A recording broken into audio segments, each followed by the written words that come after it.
नमस्कार, आप देख रहे हैं जी न्यूज। आपके साथ हूं मैं रुबिका लियाकत। इस बुलेटिन में आप सभी का बहुत बहुत स्वागत है। आज हम आपको दिल्ली से करीब 1300 किलोमीटर दूर एक ऐसी जगह पर लेकर चल रहे हैं जो किसी जन्नत से कम नहीं है, लेकिन जमीन के इस स्वर्ग तक बिजली पहुंचाने में और पहुंचने में 70 साल का वक्त लग गया है।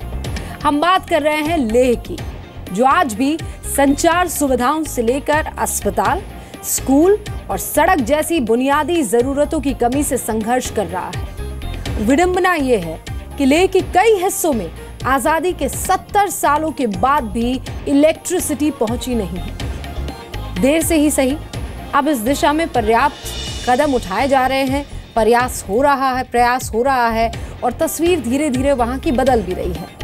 आपको भारत और चीन की सीमा से लगे उन गांवों पर भी लेकर चलना है जो कुछ वक्त पहले तक शाम होते ही अंधेरे में डूब जाया करते थे, लेकिन अब इन गांवों में बिजली पहुंचाने का काम तेजी से हो रहा है।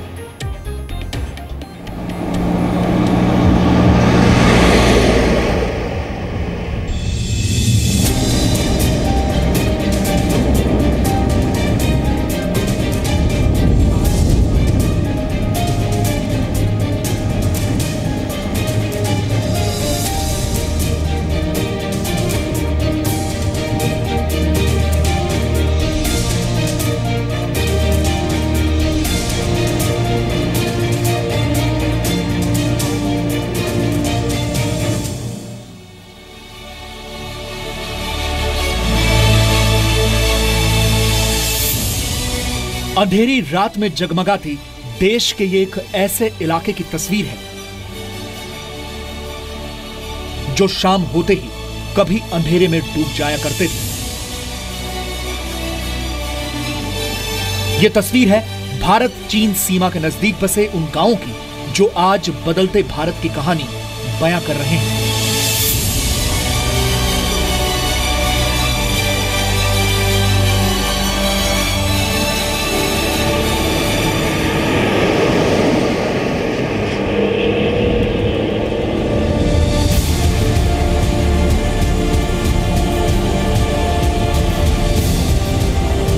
आज हम आपको लेह में भारत और चीन सीमा के नजदीक बसे उन इलाकों में लेकर चलेंगे जहां पहली बार बिजली आई है और यहां बसे लोगों की जिंदगी अब रोशन होने लगी है।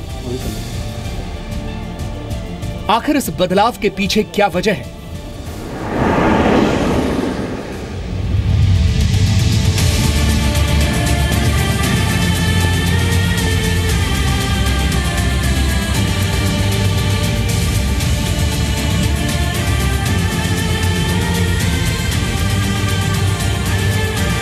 हिमालय की गोद में बसा यह है लेह।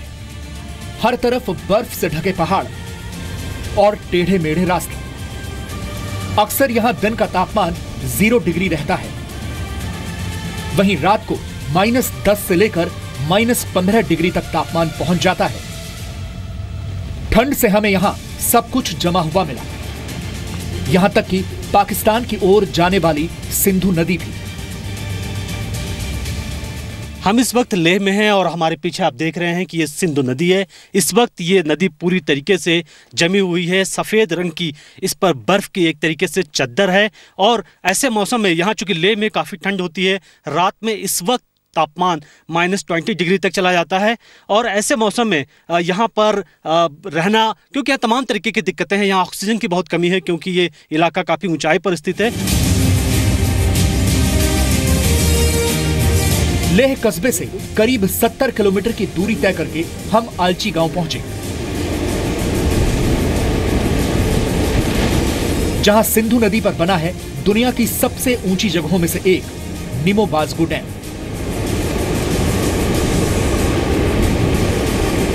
लेह से करीब 70 किलोमीटर की दूरी तय करके हम आप पहुंचे हैं अलची, जहां पर है निमो बाजगो डैम। इस डैम को दुनिया के सबसे ऊंची जगह पर बने डैम में से एक माना जाता है। रहना तो यहाँ पे बहुत टफ है। इस साल भी -32 तक टेम्परेचर गया है और ये सारा एरिया जो आपको भी दिख रहा है ये उस समय पूरा बर्फ़ से ढका रहता है। और लाइफ इतनी टफ है ऑक्सीजन कम होने की वजह से, लेकिन हमारा जितना भी यहाँ पे स्टाफ है, जो भी इंजीनियरिंग स्टाफ या वर्किंग स्टाफ है, वो सारा अपना जो है टाइमली आता है, टाइमली सारा वर्क करता है।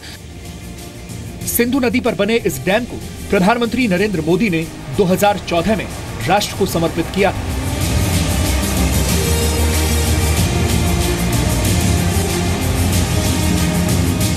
इस डैम से पैदा होने वाली बिजली का फायदा अब लेह के दूर दराज के इलाकों में बसे इन गांवों को मिलने लगा है।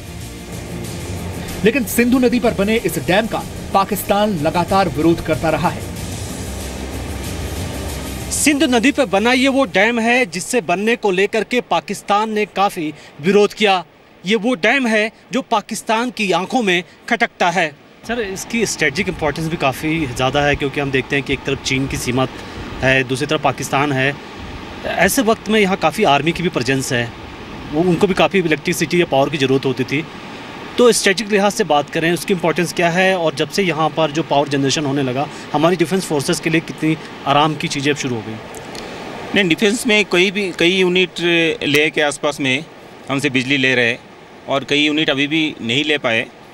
बट क्योंकि चाइना और पाकिस्तान बहुत नज़दीक में है, तो इस पावर स्टेशन का इम्पोर्टेंस ये है कि लोकल पब्लिक को तो एक सप्लाई करना है, बाकी डिफेंस को सप्लाई करते हुए डिफेंस का जो डीजल जनरेटर्स जो वो अपना लाइटिंग या अदर्स यूज़ करते थे, तो वो डीजी छोड़ के आज हमारे पावर ले रहे हैं, तो उनका भी लाइफ थोड़ा सा इजी हो गया। लेह में मौसम हमेशा बदलता रहता है। साल के करीब 6 महीने तक जमकर इन इलाकों में बर्फबारी होती है, जिसकी वजह से यहां सब कुछ थम जाता है। लेह से नेशनल हाईवे 1 भी गुजरता है, जिसे इस पूरे इलाके की लाइफलाइन कहा जाता है। लेकिन बर्फ की वजह से यह नेशनल हाईवे भी कई महीनों के लिए बंद हो जाता है। काफी ऊंचाई पर होने की वजह से यहां ऑक्सीजन भी काफी कम होती है। ऐसे में निमोबाजगो डैम को तैयार करना वाकई बहुत बड़ा टास्क था। जसपुर साहब, आप ये बताइए, जब यहाँ पर लाइट नहीं होती थी और अब कुछ एरिया में, यहाँ तमाम एरिया में रात में रोशनी होने लगी है, आप कैसा फील करते हैं जब देखते हैं कि जो गुप अंधेरा का लेह का एरिया था बदल रहा है?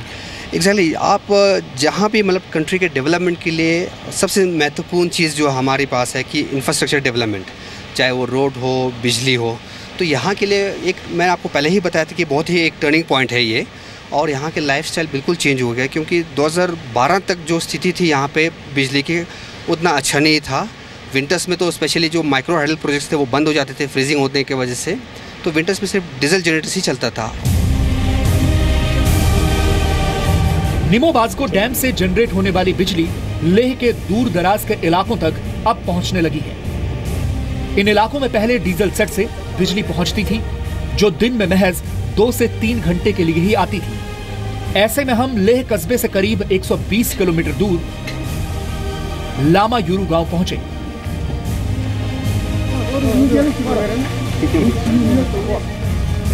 जहां कुछ दिनों पहले ही बिजली आई है। गांव में बिजली आने से लोग बेहद खुश दिखे। लेह कस्बे से करीब 120 किलोमीटर की दूरी तय करके हम आ पहुंचे हैं लामा यूरू गांव। पहाड़ों और बर्फ के बीच बसे इस गांव में कुछ दिनों पहले ही बिजली आई है। बिजली आने के बाद लामा यूरू कितना बदला है और इस गांव के लोग अब क्या सोचते हैं, चलिए हम गांव के लोगों से मिलते हैं और उनसे ही इस गांव के बारे में जानते हैं। हमारा जैसे यहाँ पे हाई स्कूल भी है, जिसमें बच्चे को पढ़ने के लिए और बाकी जो कोई न्यूज़ वगैरह भी देख सकता है। विंटर में हमारा पास ज़्यादा काम रहता नहीं है, इसके चलते हमारे को काफ़ी फ़ायदा हुआ है लाइट की वजह से। पहले बात मैं ये बता रहा हूँ आपको। बाकी ये गांव जो है, यहाँ का जो मोनेस्ट्री है बहुत ही काफ़ी पुराना है, 11th सेंचुरी ओल्ड बताते हैं। जो आप देख सकते हैं ऊपर सबसे टॉप में जो गुम्पा है, यहाँ का काफ़ी पॉपुलेशन तकरीबन 800 लोग का है। और यहाँ हमारे को एक स्प्रिंग वाटर के ऊपर डिपेंड रहता है, जिसकी चलते हमारे को अगर कोई आपकी माध्यम से मैं बताऊं कि यहाँ कोई पानी का कोई लिफ्टिंग वगैरह अगर हो जाता है तो इस गांव का पीने के पानी के यहाँ सबसे बड़ी दिक्कत है। काफ़ी दिक्कत है पीने का भी, और जो है खेती के लिए भी काफ़ी मुश्किल होता है हमको। ये वो गांव है जहां 1948 में भारत पाकिस्तान के बीच युद्ध के दौरान पाकिस्तानी सेना ने इन इलाकों में घुसपैठ की थी। पाकिस्तानी सेना ने इस गांव पर भी कब्जा करने की कोशिश की थी, जिन्हें बाद में भारतीय सेना ने वापस खदेड़ दिया था।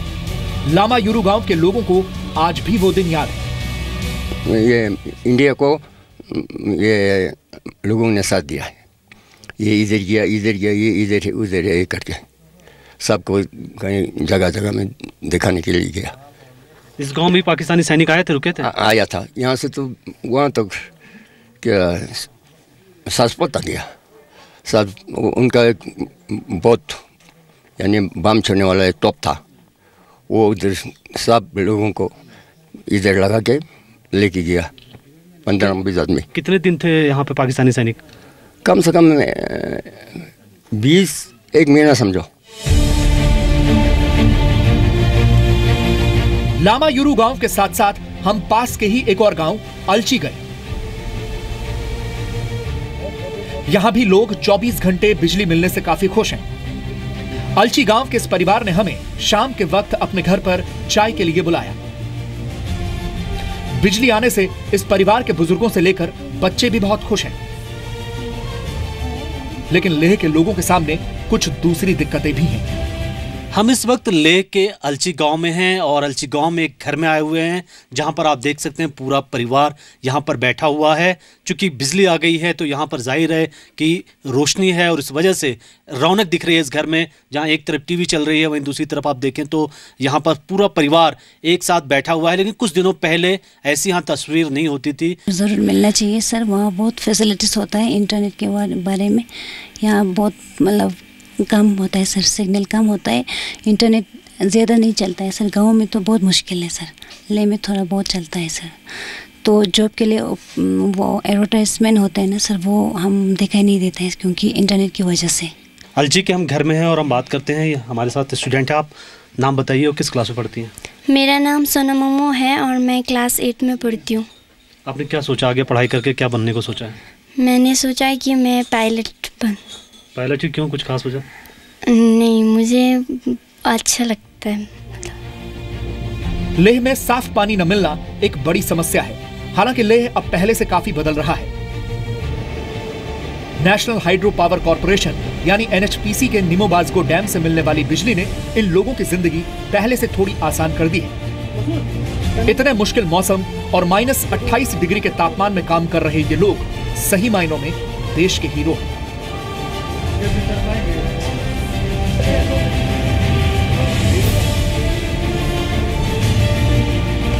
कैमरामैन पवन कुमार के साथ मनीष शुक्ला, जी मीडिया, लेह।